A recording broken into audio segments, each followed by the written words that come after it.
Welcome to Journeys with My Body, your go-to podcast for uncovering the hidden stories of aging, health, and pregnancy. I'm your host, Heidi, and together, let's explore the inherent intelligence our bodies hold. In each episode, we'll offer practical wisdom and expert insights to help you honor and navigate your unique path. Join me as we embrace the beauty and resilience within, one heartfelt story at a time. Hello, and welcome back to Journeys with My Body. I am so excited today to have a very special guest, Carla Wainwright. And I've been waiting for Carla to come on because she talks about body in a different way than I normally talk about it. So this is going to be very exciting. So before I tell everyone about you, Carla, it's so good to see you. Welcome. Thank you. I'm really very happy to be here, Heidi. It's going to be a lot of fun. We're going to have great fun today.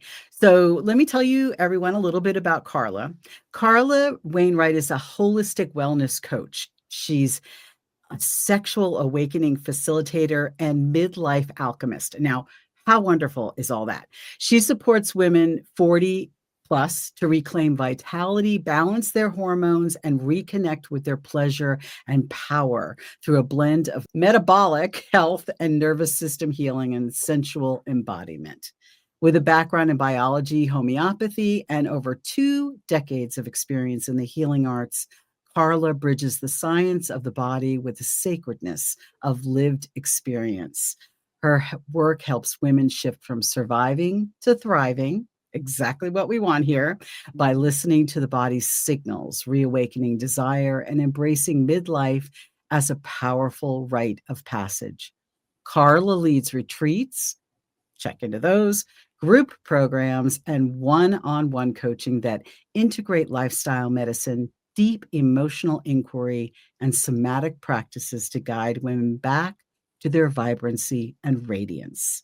Welcome, welcome, Carla. Thank you.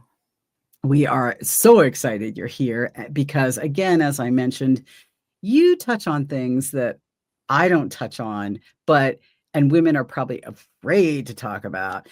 And this is important. It's really important. So the first thing I want to ask you is what first drew you to combine biology and the sacred feminine? It's a great question. So I was trained as a wildlife biologist, which also included human biology and health.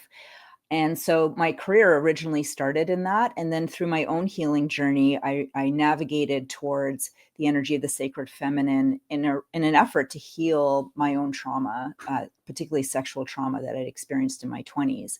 And I was so enamored of the power of really awakening the feminine within me that I just took a detour in life and then really focused all my energies in the healing arts and supporting other women with the sacred feminine. But then as I started to move into my 40s and was going through my own perimenopausal journey, I recognized that there were aspects to lifestyle, even though I was living a healthy lifestyle, but there were aspects that I recognized that needed a little more tending to where Western science really could excel. And so because I've, have that background in science, I've always been very curious and was really looking to just bring some of that in, but in a way that I feel really still is anchored in the sacred, because I think this is so important. I really am not a big fan of like compartmentalizing everything. I think that we want to look at things from a holistic approach.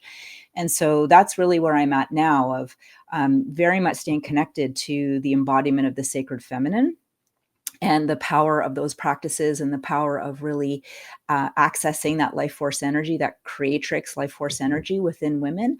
But at the same time, recognizing that, we do live within a modern world that has an enormous amount of stress, enormous amount of toxins, enormous amount of pressures that, our ancestors did not have. And so we do need to also tend to the body using some of the wisdom that comes from modern science today.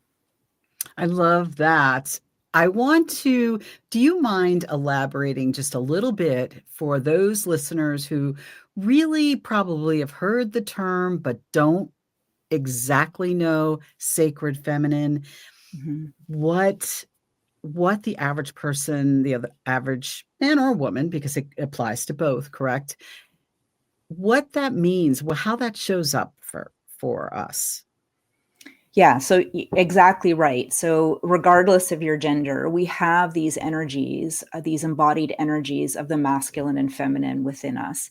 And there are healthy expressions of those, and then there are unhealthy expressions of those. And actually, I think in today's world, both the masculine and feminine energies that are really innate within all of us have been deeply wounded, and the expression of them is often not in a very healthy or grounded way. So the sacred feminine is the energy that is available to us, that is our creative life force energy. So it's the feminine that has the generative power, that is, like I mentioned the word creatrix. It's like she who creates. And so that energy can be used, of course, to create life. But it also is used to create anything, like anything that comes from that seed of inspiration, that divine spark, whatever you want to call it. It's the feminine energy that takes that and then actually makes something from it. The masculine energy is the container that holds the feminine in safety, and so that she is able to be liberated and come into that creative power. And we need both of those. But like I said, because there's, in our modern world, and we actually haven't been taught to honor those parts of ourselves, the expression of the feminine and the masculine is often distorted or unhealthy, and we're not able to access the powerful positive expressions of those experiences within ourselves. And for women specifically, and I'll speak for myself. I know that I have neglected that feminine, force that within myself, because I mean, for whatever reason, single mom needing to like power through, right, and embodying more of my masculine, and now it's I feel the desire strongly for that feminine, sacred feminine, to be acknowledged again. Mm-hmm. And I imagine you find a lot of women coming up against that. Yeah, absolutely. I in our society, women are often pushed to express themselves almost like small men. And so this kind of pushing the sort of linear way of thinking and doing and leading yourself through life. We live in a hyper masculinized world. And so women, in order to navigate that, take on a lot of those characteristics. Yet at the same time, there is a remembrance within each and every one of us of the energy of the sacred feminine. And so what you speak to is exactly that. I think that and it often happens when we're older, when we recognize that perhaps some of the ways of being or being actionable in the world haven't served us as well as, we know in our hearts we could be thriving.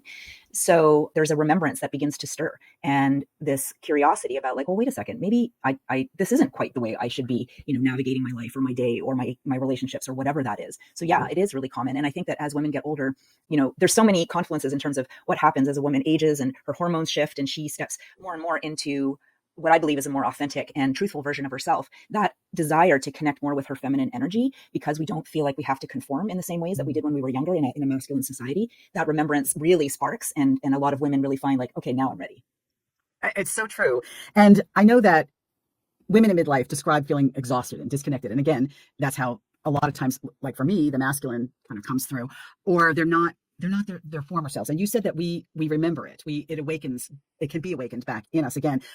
What do you see happening in women's metabolic health today? And what are the real repercussions of driving ourselves in this manner without embodying our sacred feminine? We are in a really horrendous crisis metabolically, or in health, men and women. So from a metabolic standpoint, it said that, less than 8% of people are metabolically healthy, which is really, it is really an absolute tragedy. And what this means is that when somebody has metabolic syndrome or is metabolically unhealthy, it basically means they have a hard time managing their energy and their stress. So you can have elevated blood sugars, your blood pressure might be higher, your triglycerides, cholesterol, all of those sort of things. We have more inflammation, and we're really, really under the attack of stress continuously. And I think this is the reality for, pretty much the majority of people.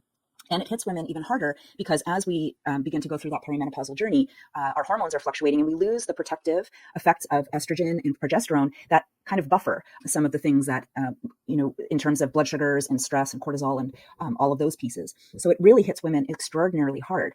And as we move through this transition, a lot of women really struggle. In fact, up to 15% of women actually leave work through that perimenopausal menopausal journey because they don't feel like they're able to function properly anymore. And 25% of women actually consider leaving their jobs because they're struggling so much. So it is actually a very big deal. And so attending to our health and wellness, I believe, really needs to become much more prioritized. And we need to do this as women, not in a very forceful masculine way. This is where we need to invite in the energy of the feminine. So my approach, I call this the sacred metabolism, that yes, we have to attend to our physical bodies through lifestyle choices. And so that can include, when we eat and cycles, having space where we're not eating, having space when we're eating, the healthy choices, removing toxins from our body, all of these things that, are very left-brained, and we can kind of map this out. And at the same time, we have a second metabolism, which is our energy metabolism, which is related to what we can't see, the etheric body, the sacred feminine, and that needs to be tended to as well. We can't separate them out. We are holistic creatures, and we need to attend to both of those things together.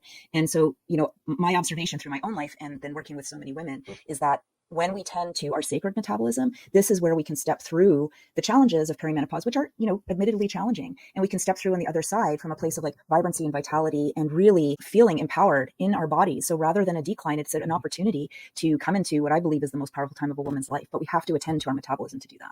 And it sounds like it's a conversation, like between the spirit, you seem to combine the spiritual and the physical in a unique way in order to do that, right? I mean, to address the sacred metabolism. Yes. And for many women, that's, we're starting really at the beginning because they haven't had any experience with that. And part of it, so I think when we talked, briefly last time, we were talking about the power of womb wisdom and the energy that is contained within our sacred sexual center. So regardless if you have a physical womb or not, this power is within that space. But a lot of women aren't attuned into how to listen to the wisdom that's there. There is an incredible guiding compass within you, this womb wisdom.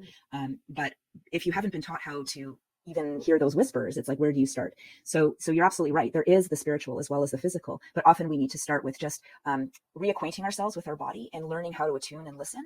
And for many women, that actually is a whole process of unwinding armoring and conditioning and beliefs, and perhaps even a fear around, can I actually trust this body when we've been navigating our whole life through our minds and our, prefrontal cortex. So it's a journey to get there, but everybody has the capacity to do it because, like I said, there's a remembrance. It's in your DNA. We just have to gently coax it to come out. And even just starting with having conversation with our bodies, or listen, as you said, listening. But I notice when I talk to some of my women and I tell them, just start thanking your body, right? Just actually talk and give thanks to your body. And they're like, it's such a foreign concept.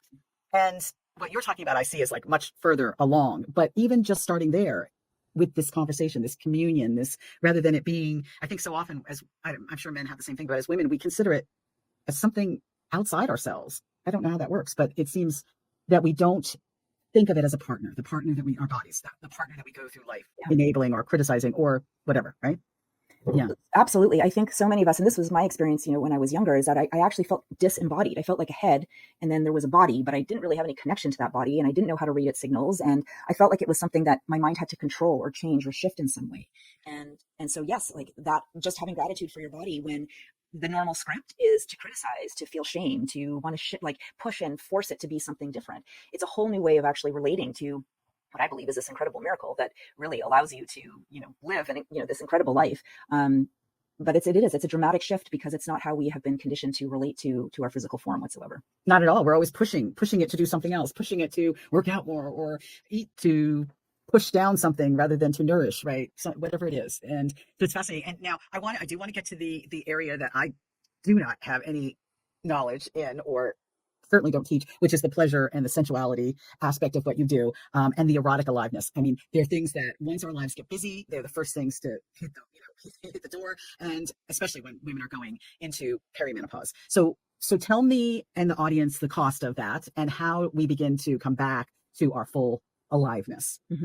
So pleasure is one of my favorite topics.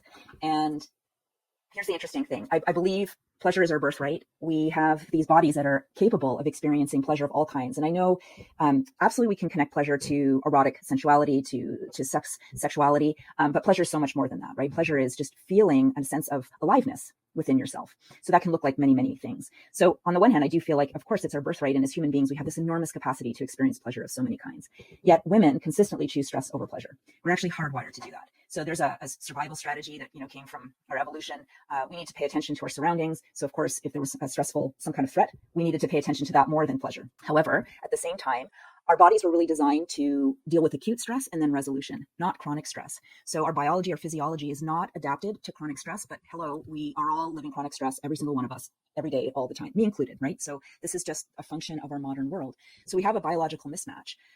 So because we choose stress over pleasure, and particularly, again, like as women go through this perimenopausal journey, estrogen, progesterone declining, that also means that we're more affected by stress. Where those things were a buffer to cortisol, now we lose that. But here's the interesting thing, is that in order to manage all of this stress, chronic stress that we all have, the antidote to that is pleasure. The antidote is the chemical that is released through pleasure, which is oxytocin. And oxytocin lowers cortisol. So we have to make a conscious choice to bring pleasure into our lives, because it's not going to happen automatically. We all know that we just get tunnel vision and we'll just kind of, move from one thing to another, perhaps very dysregulated in our bodies, disassociating. So we have to make a conscious choice to choose pleasure, because it is, in fact, the antidote. Not just like, oh, pleasure is nice. There's actually a biochemical reaction that happens in your body every time you choose pleasure. So it is one of the most important things that we can do as women, is to be really mindful and make pleasure a priority, which I know is not easy. I have strategies to do that, but one of the incredible things about being a human being is we have conscious choice. And so we can make that choice and we can make that shift. And it's imperfect and it's not always going to look exactly the way you want it to. But bit by bit, as you begin to rewire your brain, because our brains are incredibly adaptive, we'll start to seek pleasure out more and more once we start to drop those seeds into our life. In spite of years of suppression, you're saying it is possible for those of us. 100%. Yeah, because I'm sure there's a lot of women out there that go, it's just been too long. That all sounds good, but it's been too long since I've experienced pleasure and I don't even know how to go there. But you would have steps for that. That's exactly what you're doing, right? Yeah. So I think that, okay, so if we're talking about, I think perhaps what you mean, like for women really relating like pleasure as sexual pleasure, absolutely. The way to move towards that, if that's the desire, is to start to embrace pleasurable, feel good, joyful, yummy, delicious experiences of all kinds in your day, which begins to awaken erotic aliveness, right? You can't expect for somebody who has not been really feeling juicy or turned on sexually in their bodies to go from like 0 to 100. Like that's not how women operate. There are a few, but women need to feel safe. Pleasure is going to be something that is going to invite in that safety of the body, and they're going to need to feel connection in order to feel that turn on. So create the connection first with yourself, irrespective of having a partner. So inviting in pleasurable experiences, and that can be looking at something that brings you joy. That could be like stroking your cat and just being really present in the sensations. All about presence. Everything really relates to just being in the moment. Having a food, and instead of just being on your phone and just shoveling it into your mouth mindlessly, slow down and then savor each bite and notice what it tastes like and really delight in that. Maybe you have a special fragrance you really like. I'm very, very much in favor of connecting to the senses, because the senses are part of the primal brain. And this is what really helps regulate the nervous system. So allowing your day to navigate through these very micro moments of pleasure, this begins to create more safety in the body. It creates more regulation in the nervous system and begins to open you up to the possibility of more sexual and erotic aliveness. But you have to start in a place that feels accessible, doable, and know that will grow. Like I said, the brain is incredibly adaptive. Like, there's a plasticity to our nervous system, and it will begin to rewire. So, if you liken it, that we have neural grooves that are they're like valleys, and the energy is always going to go through the path of least resistance. So if you have continually had a stress response, that's going to be well worn, and that response is going to become more habitual. When we start to choose more pleasure, joy, aliveness, things that feel good, we create new neural grooves. And the more we do that, the easier it is for our patterns to move into that particular way of being. But we have to be intentional about it. I'm really happy that you gave examples of the smaller things too to start with, because again, for one, a lot of people assume it has to be these really big actions, and then that can seem overwhelming. And also, two, something as simple as stroking your cat, choosing to eat the food with awareness is simple. We can do that, right? It's not complicated. And if we realize that if we do it with intention, it's forming these new neural pathways. It feels doable. Yes. rather than so big. Because when you're talking about, if I'm talking to someone who maybe hasn't experienced erotic ecstasy for a while, they might just think there's just no hope, But when you're talking about something like that, so I appreciate the examples. I'd like to talk a little more about, midlife though, because here we are. I'm past that, but I love what you're saying about it's all possible, because so often, and I just talked about this on a recent podcast, we think that midlife is our decline, and that even our brains and everything else are in decline. But that's not really the case, is it? This is more like an opportunity. Is that correct for us at this point in Yeah. our lives? I was just going to say, Yeah. what starts to become available for women at this point in our lives that maybe we don't recognize? So it's definitely true that there are shifts happening in the brain. And again, we come back to estrogen, our friends estrogen, progesterone, and then there's a whole, there's a whole cascade that happens in relation to that.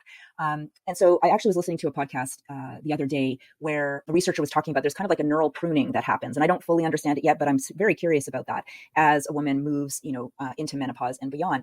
But in many ways, it's a reorganization of those neural networks. And so one of the big things that happens in that reorganization is we lose our drive to be such people pleasers. And, women will tell you as they age that they just actually are not so invested in what other people think, or feeling the need to exhaust themselves in taking care of everybody. And so that's a real thing that's happening in the brain. And in many ways, it's a phenomenal opportunity to actually be clearer about what it is you want rather than focusing on what everybody else wants. So that can be quite, and like I said, an incredible opportunity. But just to come back to this idea of decline, our society definitely has taught women that our youthfulness is what's prized, and that as we begin to age, we become less worthwhile, we become more invisible, we have to continually, do all the things, these multi-billion-dollar industries to stay looking 25, and that women don't have value as we get older. And I think that's very convenient in many ways, because women actually become their most powerful postmenopausally. So if we go back to some of these wisdom traditions, so particularly the Taoists talk about the second spring, and the second spring is this time after a woman is in menopause where all of her sexual energy, that vital life force energy, instead of losing that through her menstruation monthly or growing a baby, that energy becomes available to her and comes up into the heart, and then becomes this incredible regenerative power that she is able to amplify and use in her life. So imagine if women were taught, young women were taught that, when you get to this point, you're actually going to have your second spring, and how powerful that is. But instead, society tells us that, we become Crohn's. Crohn, has a very negative connotation, but of course it's something really beautiful and powerful. And I think that a lot of this, has a very, very long history and has been very intentional, because if we actually venerated women in the state of the heightened power that they have postmenopausally, then that would be quite threatening to the patriarchal structures that, continue to exist. So instead, we just tell women that they're declining and they need to become small, or, chase youth, or whatever that is.